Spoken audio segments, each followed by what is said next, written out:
And ఇవి మన bank details ఉంటాయి, లైక్ మన ఫోన్లోనే బ్యాంక్ డీటెయిల్ ఇప్పట్లో అందరినీ నోట్ ప్యాడ్ పెట్టేసుకొని దాంట్లో కూడా బ్యాంక్ డీటెయిల్స్ పెట్టుకుంటున్నాం, పాస్వర్డ్స్ పెట్టుకుంటాం. మనం లైక్ ఈ బ్యాంక్ డీటెయిల్స్ హ్యాక్ కాకుండా ఎలాంటి జాగ్రత్తలు తీసుకోవాలి?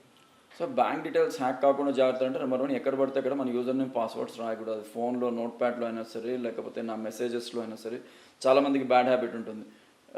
ఇంట్లో వాళ్ళు అడిగారు, మా ఫాదర్ అడిగారు అని చెప్పి నాకు యూజర్ నేమ్ పాస్వర్డ్ తెలుసు అని నేను ఎస్ఎంఎస్లో పంపాను, వాట్సాప్లో పంపానంటే I'm digging my own grave. Number 2, bank passwords అనేవి మన సాక్స్ లాంటివి. Every once in a month or at least 2 monthsకి ఒకసారి పాస్వర్డ్స్ మార్చుకోవాలి.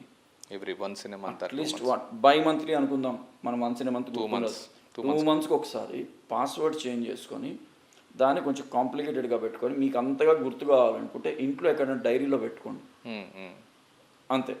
అంతేగాని దాన్ని ఫోన్లో పెట్టుకొని పాస్వర్డ్లు మార్చకుండా ఆ పాస్వర్డ్లో కూడా నా ఆధార్ నెంబరు, నా ఇంటి నెంబరు, నా ఇంటి పేరు, నా ఫోన్ నెంబరు ఇవే ఉన్నాయనుకోండి, హ్యాక్ చేసేవాడు ఎప్పుడు ర్యాండమ్ ట్రై చేస్తాడు.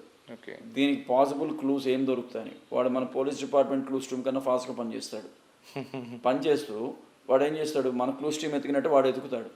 ఓకే, నాకు మోస్ట్ హ్యాపెనింగ్ చాయిస్ నా ఫస్ట్ నేమ్ ఉంది, వీడి దగ్గర ఉంటుంది డీటెయిల్స్, సో నా ఫస్ట్ నేమ్ తీసుకుంటాడు. నెక్స్ట్ పాసిబిలిటీ వీడి ఇయర్ ఆఫ్ బర్త్ చూస్తాడు, ఫోన్ నెంబర్స్లో లాస్ట్ 4 digits చూస్తాడు.